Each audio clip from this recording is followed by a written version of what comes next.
Om Jananim Sharadam Devim Ramakrishnan Jagadgurum Padapadme Tayo Sritva Pranamami Muhurmuhu.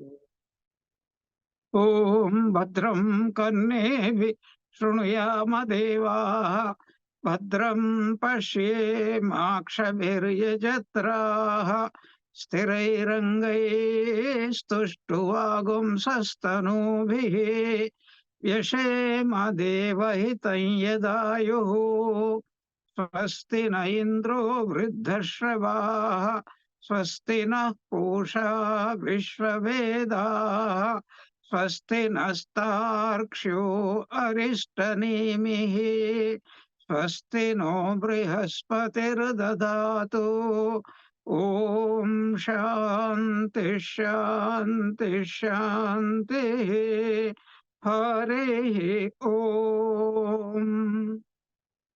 Om.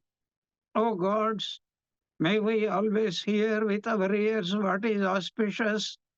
O worshipful ones, may we with our eyes always see what is auspicious. May we live our allotted life hale and hearty, offering our worship unto thee. May Indra of ancient fame bestow auspiciousness on all of us. May the all-nourishing portion be propitious to all of us. May Garuda, the destroyer of all evil, be well disposed towards all of us. May Brihaspati ensure all our welfare. Om, peace, peace, peace be unto all. We have started studying the Amrita Bindu Upanishad, which has 22 mantras. This Amrita Bindu Upanishad belongs to Atharva Veda. It comes in the Khela Kanda. Khela means Parisishta. That is at the very end of it. And there are some beautiful commentaries.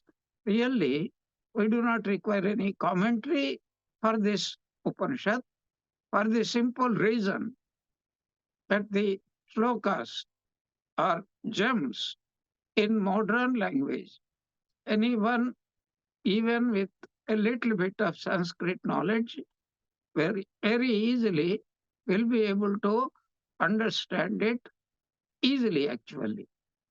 So we have been studying the Shanti Patha, and this belongs to the Amrita Bindu Upanishad, belongs to the Rig Veda, and therefore the Shanti mantra is Bhadram Karnebihi Shrunuyama Devaha.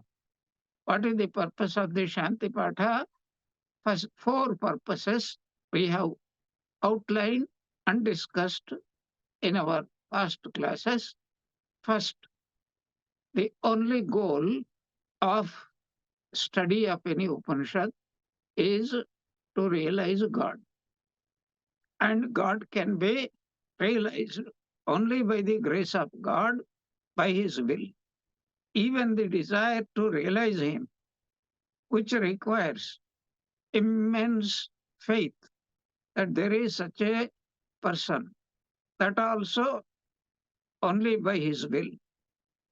Ishvara kripayeva adpumsam advaita vasana. Vasana means an intense desire to realize God is possible only by the grace of God.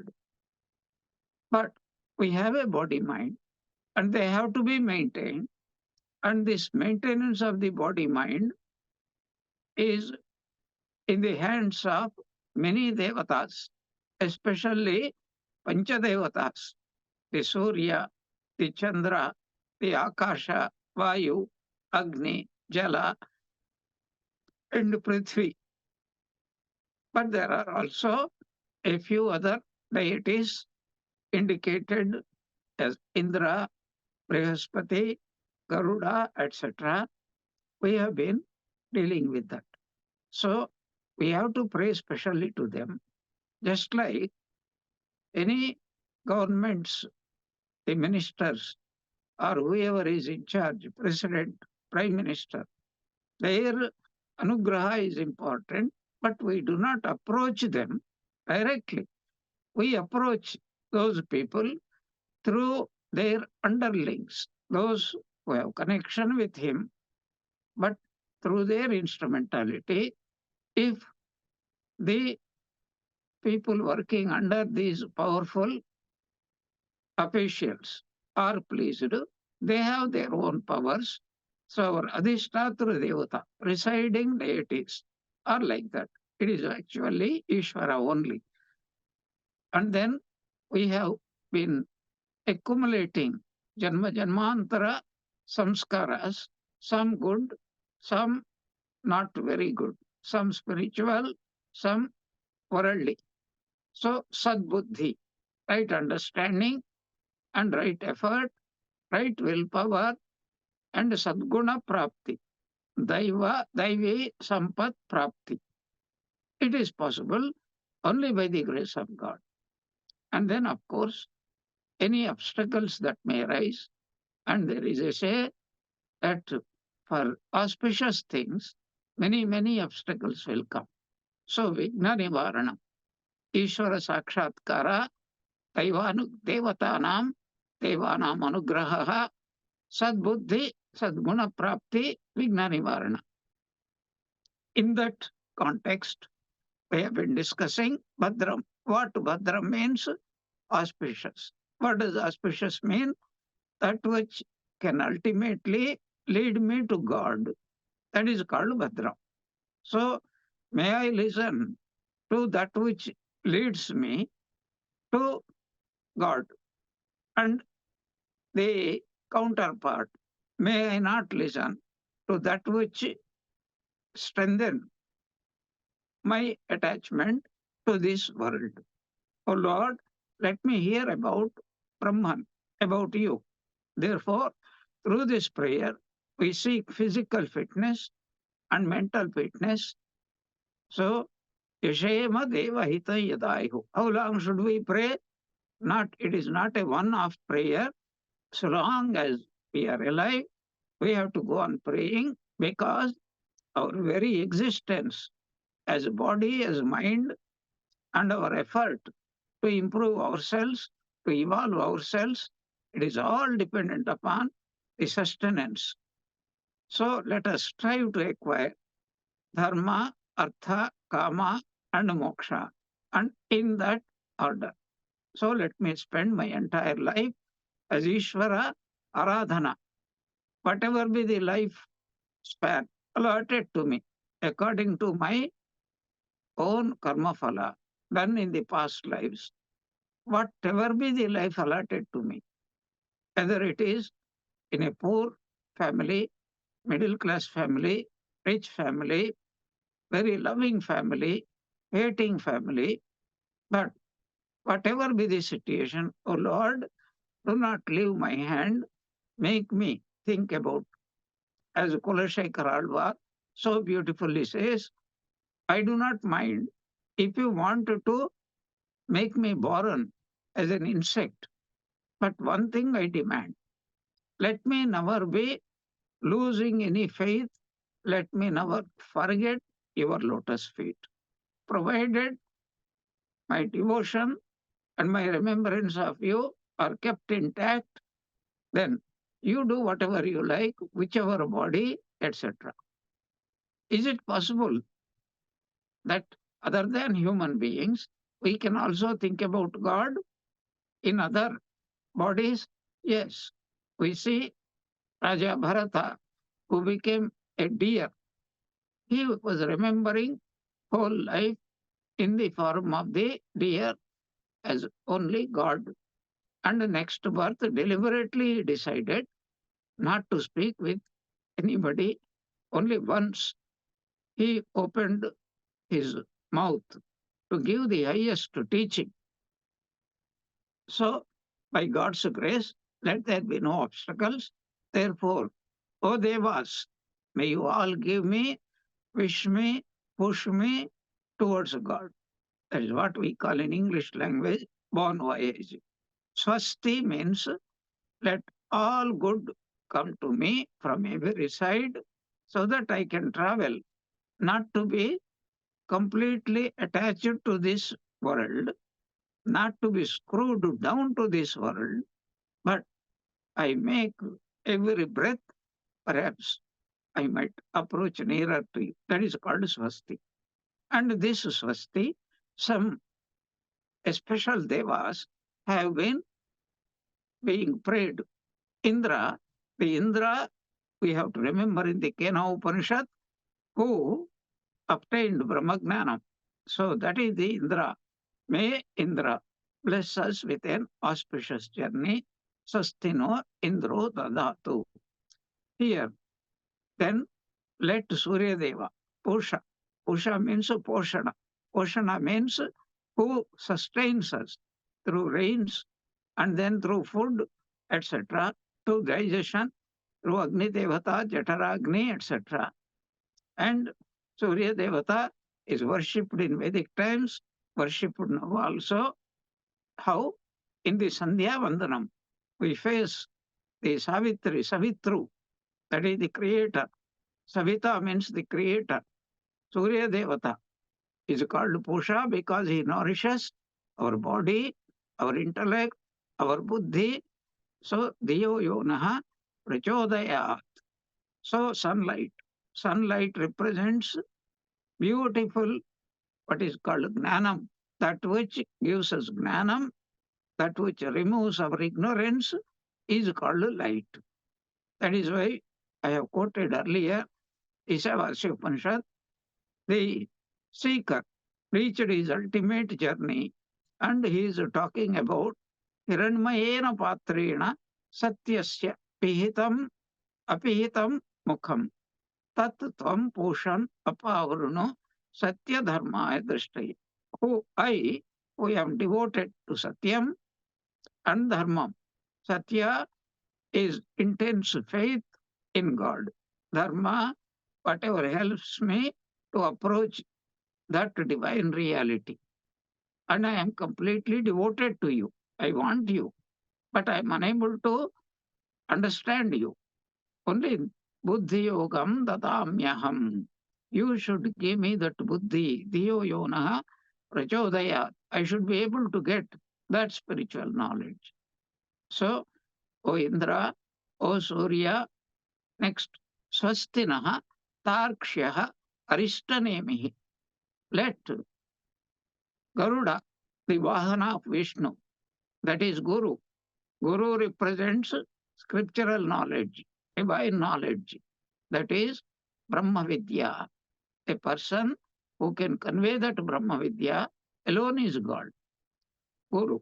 And who is Guru then?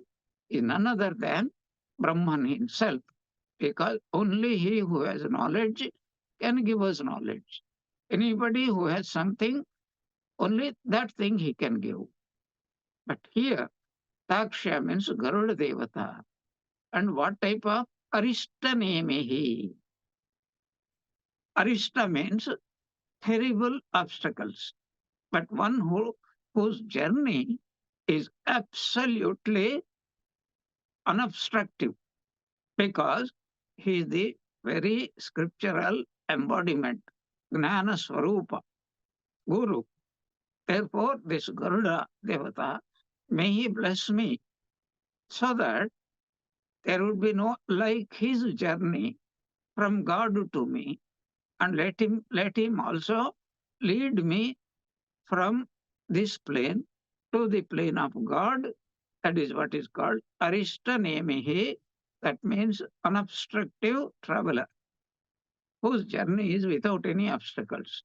Similarly, my spiritual journey must be as smooth as, O Garuda, as your movement. Let there be no obstacles. And then in the end, Swastinaha Brihaspati Dadhatu. Let Brihaspati give me, or say, bon voyage, remove all obstacles, and push me forward towards God. So, who is Brihaspati? So, he who is Devaguru and who knows everything. That is the starter of the Guru Sampradaya. So, Brihaspati is Devaguru. If he is a Devaguru, then he can be more than sufficient for me. So these are the names of the deities. If it is female goddess of wisdom, she is called Saraswati. And if he is given by the name, male name, then he is called Brihaspati. Pati means master. Brihat means of everything. Who is the master of everything? He who has knowledge, he is the master of everything. So let all the gods bless me. Let me live my whole life only remembering God, thinking of God, and serving God in the form of the poor people, the what Swami Vivekananda calls Daridra Narayana, Rogi Narayana, then Ajnana Narayana, etc. And if our prayer is sincere, as Sri Ramakrishna was, prayers was completely fulfilled by the Divine Mother. Whatever desires came. But we have to keep in mind, he never desired anything selfish. Whatever prayer is unselfish, and with faith and with bhakti, we pray, it will be fulfilled. Every saint bears complete witness to this fact.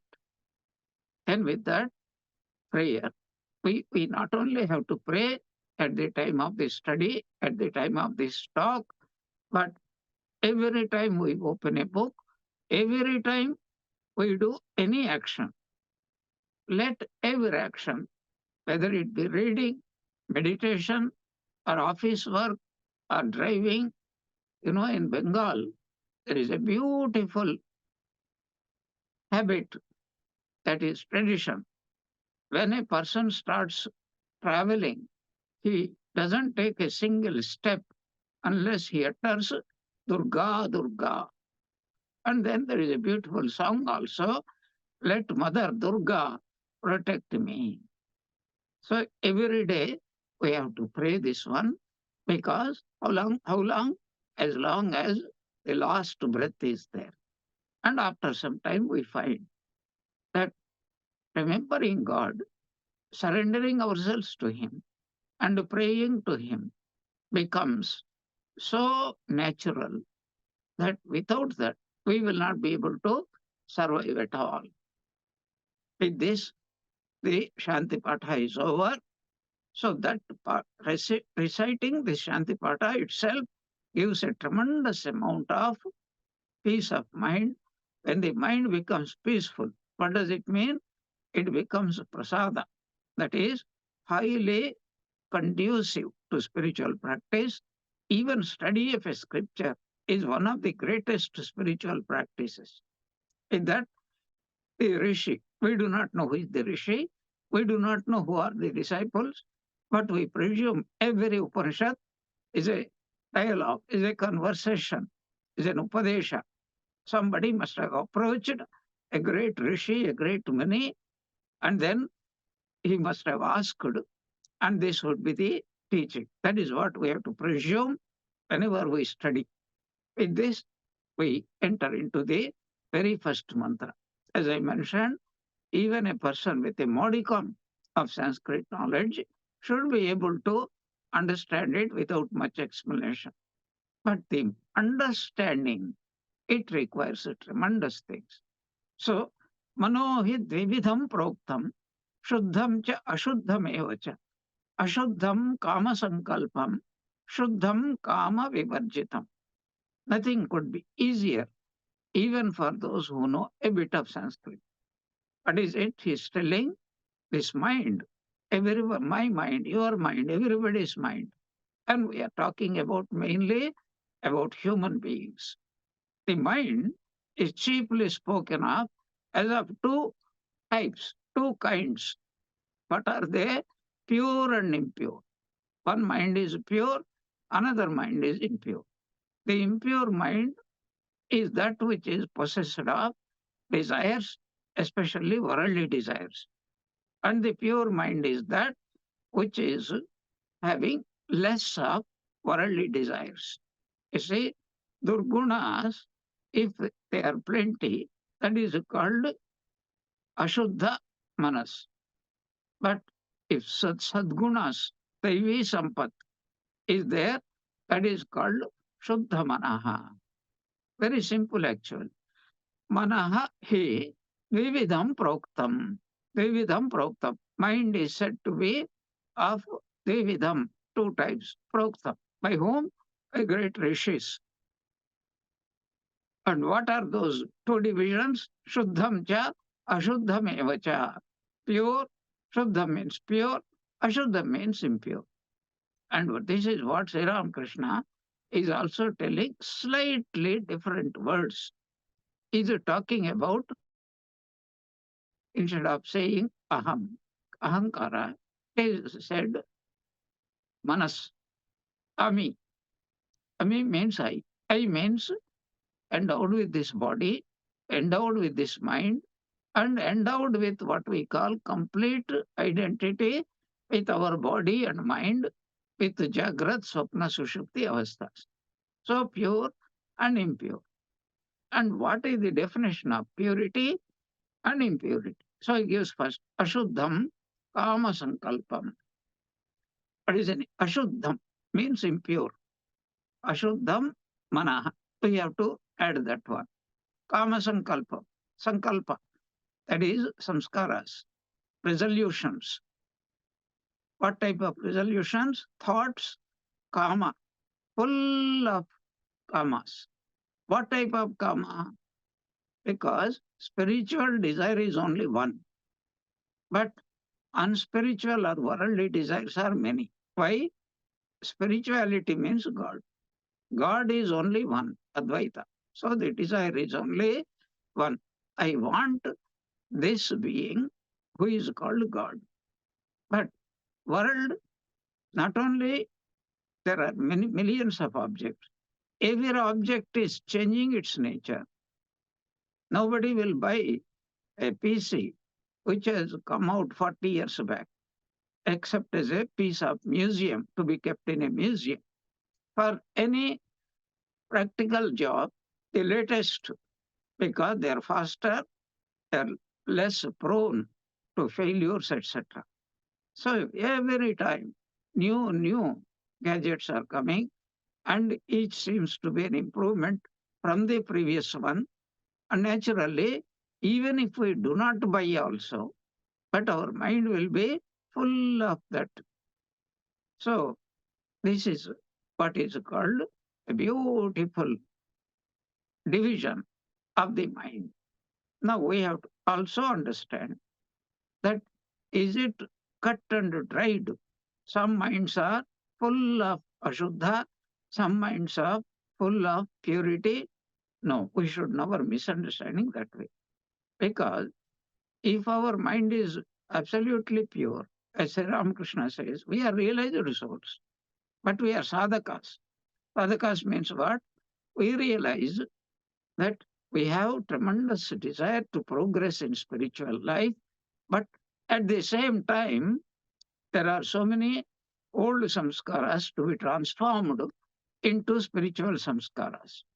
So, but whereas the majority of desires in a mind which are worldly, even if they turn towards God, they use the worldly people use God as an instrument of their fulfillment of their desires.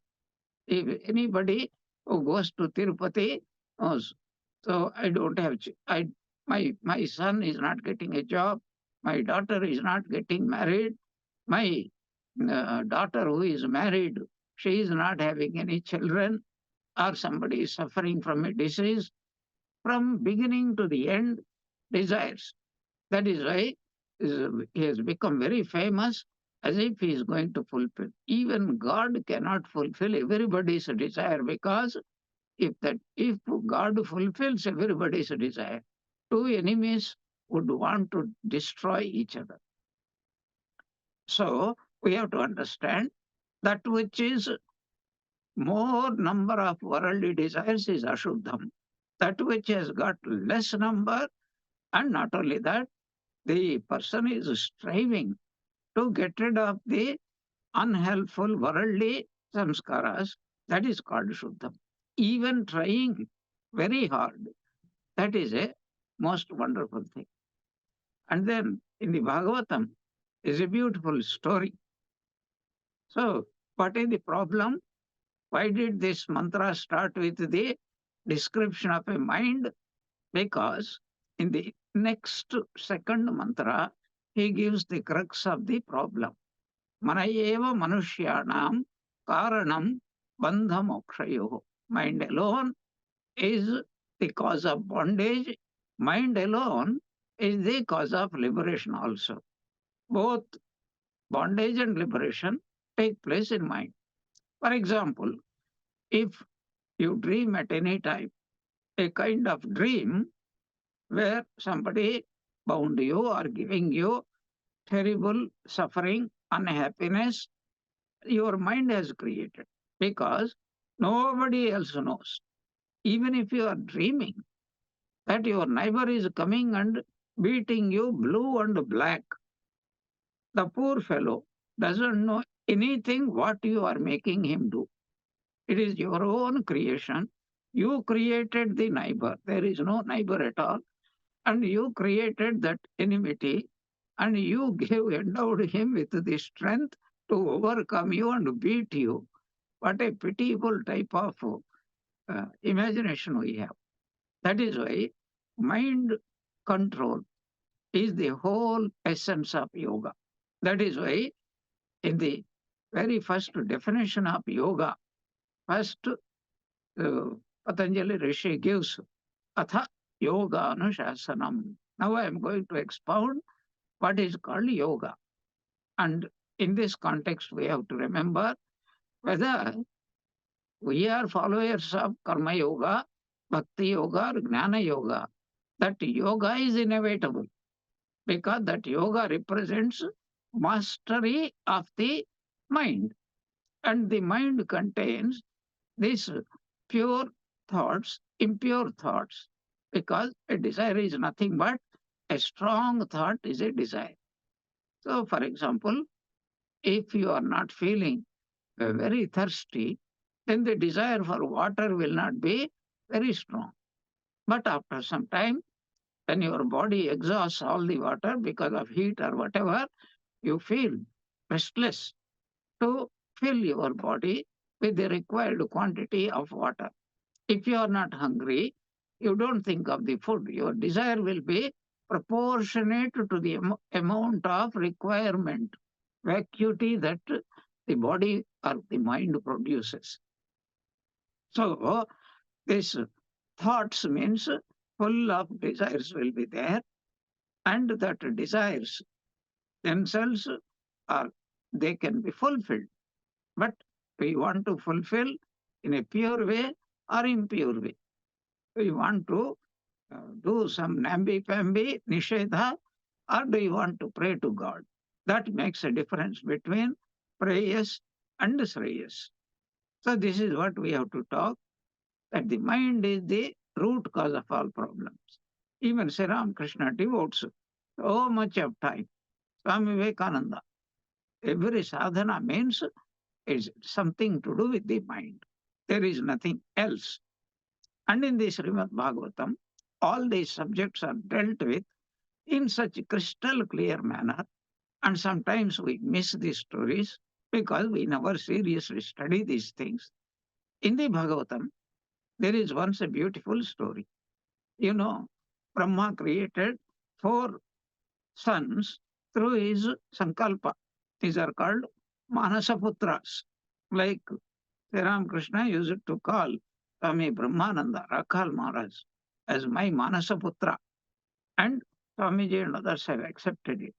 So, Sanaka, Sanandana, Sanatana, and Sanat Kumara. These are the four mind-born sons of Brahmaji, the creator. And they had the same problem, how to control the mind. And because the mind is restless, and the restlessness comes only because of desires. So once they approached him and asked him a similar question.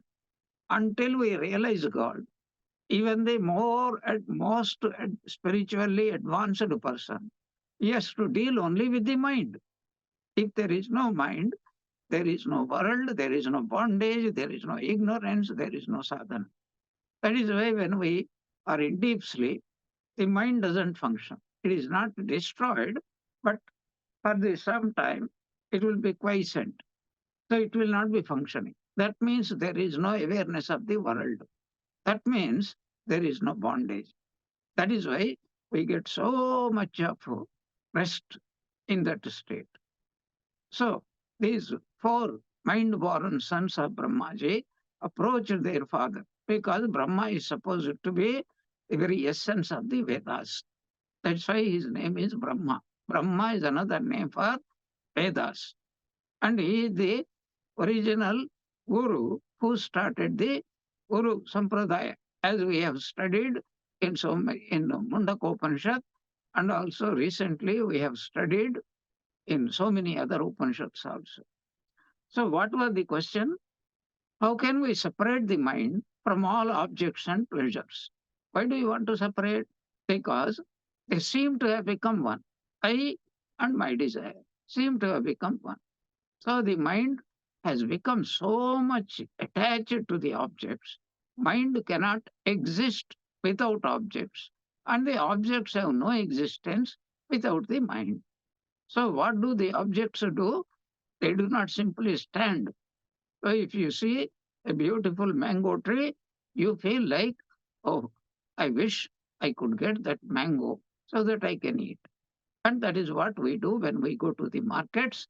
It is available for buying. So we buy or borrow or steal or whatever it is. So objects create desires and creates agitations. If we get, okay, we don't get, mind becomes extremely agitated and it develops dependency. Dependency leads to depression and sorrow in the mind. So, how can we control this object filled mind? And this is what Patanjali Rishi says Yoga Chitta Vritti Nirodha. Completely cleansing of the mind with Ashubha Vasanas is called yoga. There is no danger in keeping the thoughts of God. Because if we really translate, thought of God means desirelessness. It's a very interesting proposition. You can definitely understand it if you think deeply about it. So then, what did Brahmaji do? How did he answer? He did not answer. So Brahmaji, he was preoccupied just at that time with creation. So he also has a desire. So kamayata bahunam prajayeti. So he had a desire. I am alone. I want to become many. So his mind also was full of this, and he was engaged in that. And then at that time, he did not know. So what did he do? So I also at this time am unable to answer you. So he and his four sons joined together and prayed to God. Usually it is translated as Vishnu. And then what did Vishnu do? Immediately appeared in the form of a swan. And then he sang a song. Generally, we are aware of Bhagavad Gita. We are aware of Anugita. But there are more than 30 Gitas are there. Ribhu Gita is one. Uddhava Gita is another one. Hamsa Gita is another one. Manki Gita is another one. Gopika Gita is another one. Like that, more than 30 are there. Most marvelous, what you call, the Gitas are there. What is Gita? Song. So then, the Hamsa, Bhagavan in the form of the Hamsa Gita, he gave the complete Upadesh. What did he say? That is Hamsa. Remember, even Satyakama Jabala, he obeyed his Guru's commandment, and when all the Godhana Pashus have become one, increased to 1,000, the Rishabha came and said that we are drivers. Then that Rishabha himself has given the 1/4 of the teaching. Agni gave another fourth. Two birds came and completed a complete Upadesham. And as soon as they reached Guru's ashrama along with the 1,000 cows, along with that bull, then one looked at his face and he said, "O Satyakama, your face is shining like a Brahmagnani, the knower of Brahman. Who taught you? Because I am supposed to teach you. You have elected me as your guru." And then, very politically, what is called diplomatically, Satyakama said, "Other than human beings, because Agni and Rishabha and two types of birds, they're all different, not human beings. But the essence is the same." And Swamiji makes a marvelous point of it. He says that means if somebody is sincere, even if he is in the remotest place, he has no chance of getting a Guru Padesha. And if he prays sincerely, if he desires sincerely, and prays to God sincerely, God is everywhere. He will enlighten the mind in the form of intuition. That's why Swami used to say, all knowledge is within. Only some fire is necessary, some contact is necessary, some rubbing is necessary to bring it out. A guru acts as a teacher acts, an instructor acts, only that he who brings out. But if we don't have that knowledge, it will never come out. So, Krishna's first sadhana was without the help of any scripture, any guru, anybody, anything. Purely through intuition, he prayed wholeheartedly, "Oh, mother, you please teach me." And the mother took him to the Nirvikalpa Samadhi, because Swami Shardanji mentions there. So, what did this Hamsa say? Hamsa means what? Bhagavan himself is. Bhagavan said that when the mind vacillates between mutually dependent things, the solution lies in going beyond both. What is he telling? So long as the mind is functioning, the mind functions in opposite ways. That is, I like this, I don't like this. I love this, I hate this. Raga, Vesha, likes, dislikes. Not only that, everything is totally dependent upon others' minds. Objects cannot exist unless some conscious being cognizes them, takes notice of them. And everything is dependent. This is a beautiful Vedantic concept. The object depends upon the subject, and the subject also depends upon the object. If there is no object, the subject will not be a subject. If there is no action, a person cannot be called a karta. If there is no object to enjoy, a person cannot be called a bhokta. And therefore, every object in this world are mutually dependent. This beautiful idea has been so beautifully elaborated in the Brihadaranyaka Upanishad in a particular Brahmana called Madhu Brahmana. Madhu means what? Everything is honey to every other object. So, if honey is very desirable sweet for a human being, for a tiger, that very same human being, especially after he becomes sweeter by eating all sweets, he will be the most desirable person. And a tiger will be most desirable object for somebody else. So smaller, that goes in English language, smallest fish is eaten by slightly bigger fish, and that is eaten by still bigger fish, and ultimately the biggest fish eats that bigger fish, which eats all the smaller fishes, and human being eats these fishes, and human being is finally eaten up by what we call the bacteria, finally. So it is mutually, we are all enjoying. When I am enjoying, I am called the enjoyer. When Others are enjoying me. They are called the enjoyers. I am called the enjoyed. The whole world is nothing but that. So, what is the Hamsa saying? Instead of the self defeating exercise of separating the mind from objects and objects from the mind, we should inquire as to whom both the subject and object belong. We come to understand that they are both the conditioning of the individual, and the individual is none other than Brahman. That is what Ishavasya Upanishad, the very first mantra, is trying to inculcate into us.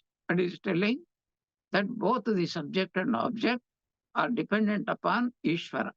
So, Ishavasyam idagum sarvam.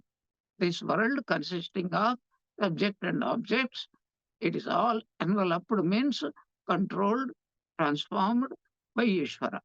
If we can cling to the Ishvara, then we get Ishvara's status. And what is the Ishvara's status? Sat Chit Nananda. We go beyond death, we go beyond ignorance, and we go beyond all suffering. This is how it leads. So, what is the mind? Then we have to define what is the mind, because every sadhana is only to go beyond the mind. What is the mind? Mind is the very word. Manaha means mananam. Mananam means to think. Shravanam, mananam. Mananam means to think. Mind is the faculty in us that thinks.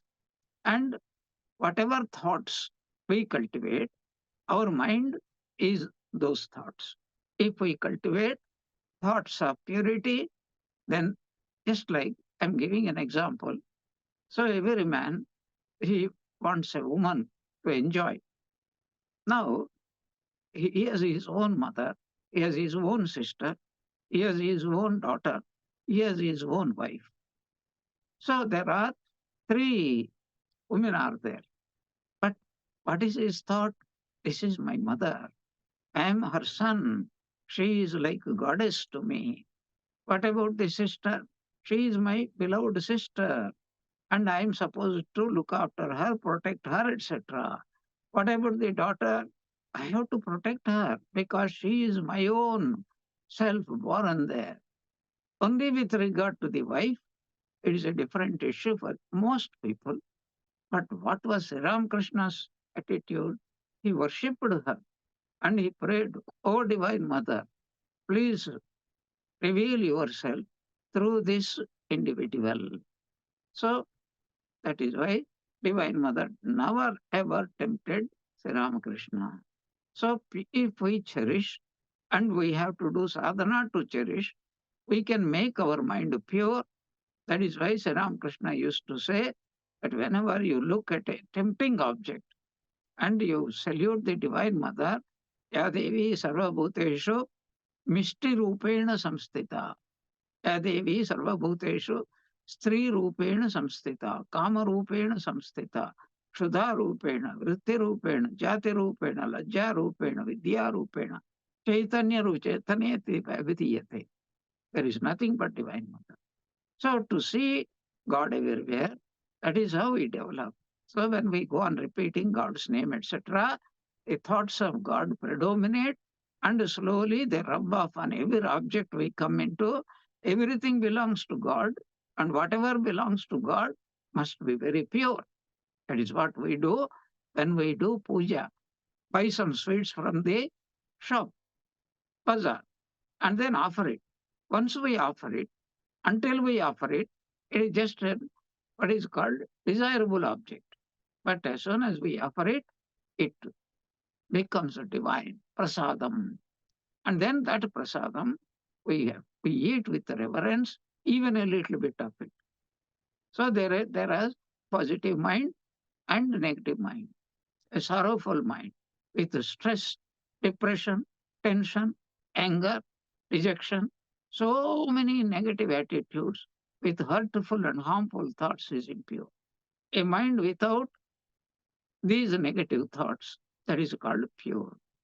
A pure mind is always shaucha, santosha, tapaha, swadhya, ishvara pranidhana. A pure mind is content, cheerful, full of happiness, full of peace. Prasade sarva dukkhanam anirasya upajayate prasanna chetasho hyasho buddhi paryavatishtate. And this mind, especially impure mind, this is the difference. How do we know what's a pure mind? How do we know what's an impure mind? So, a restless mind, that the first sign, is impure mind. And completely restful mind is a pure mind. Why is it? A mind becomes restless only when it is not getting happiness, bliss. That is why it is seeking. I don't get happiness here, so let me think something else. Let me think something else. But a pure mind, it is thinking about God, the very embodiment of happiness, Sat Chit Ananda, and it becomes absolutely what is called concentrated, focused, without any restlessness. It rests. And then, what is the second?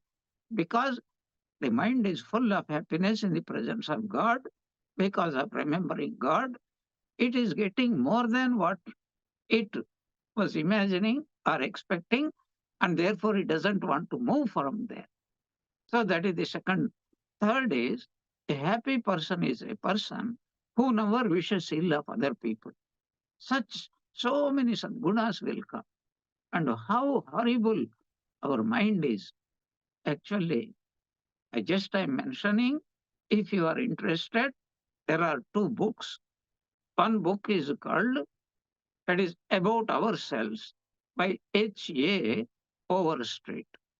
Such marvelous ideas he had collected, and how we all suffer from many of those situations, albeit completely unaware.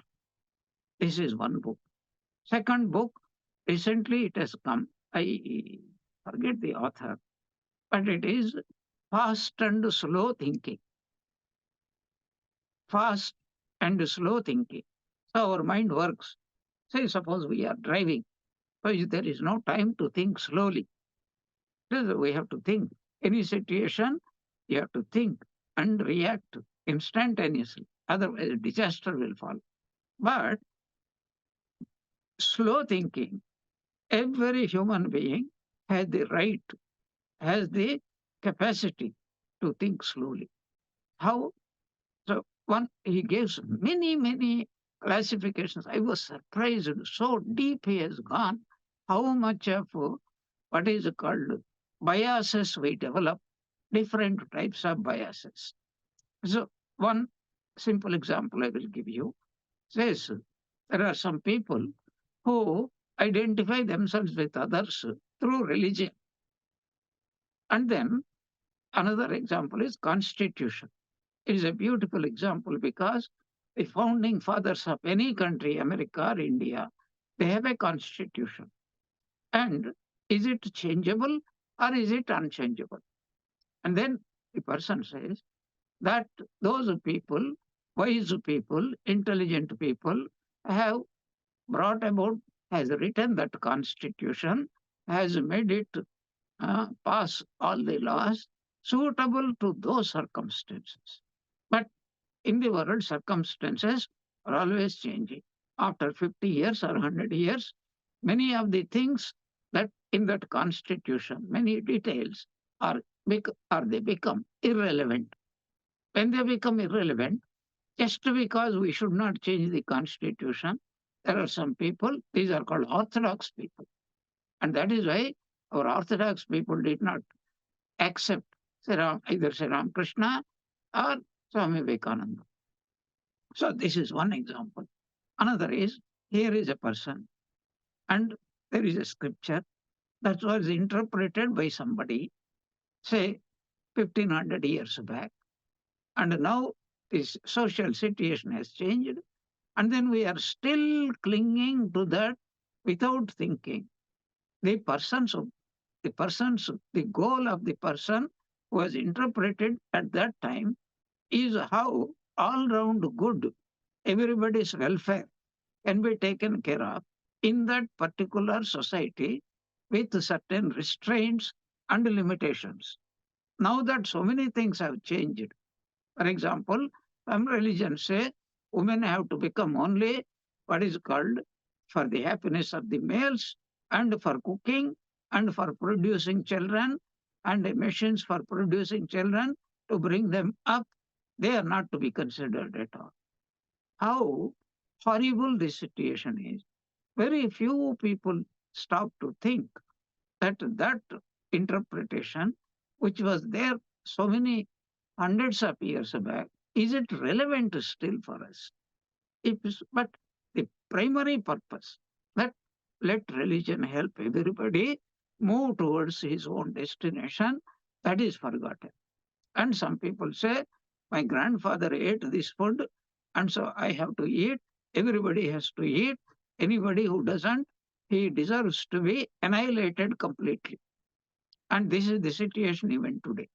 So, whether it is a party bias, newspaper bias, or grandfather, grandmother bias, religious bias, any hundreds of examples he gives, the what is called fast and slow thinking.